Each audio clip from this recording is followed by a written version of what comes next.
আমরা ইতিমধ্যে শরীফুল আলম নামে এক ভদ্রলোক বাদীরে আমাদের যশোরের যুগ্ম জেলা দায়রা জজ প্রথম আদালত মোহাম্মদ রাশেদুর রহমান, উনি অসদাচরণ করেন আইনজীবীদের সাথে, ক্লায়েন্টদের সাথে, এবং কোনো জুডিশিয়াল মাইন্ড অ্যাপ্লাই না করে, কোনো আইন কানুন তত্ত্ব না করে উনি ক্ষমতার অপব্যবহার করে একতরফা সাক্ষী নেন। মামলার জেলা জজ মধ্যে কিছুই শোনেন না, যেটা খুশি মনে রেখে কখনো রায় খালাস, কখনো জেল, কখনো একতরফা ডিগ্রি দিয়ে দেন, যেটা সম্পূর্ণ আইনের পরিপন্থী।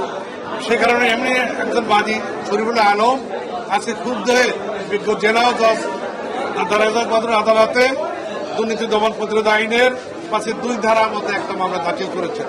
বিজ্ঞ বিচারক এটা বিচারাধীন রেখেছেন, উনি পরে সেকেন্ড হাফে বিকালে এটা আদেশ দেবেন।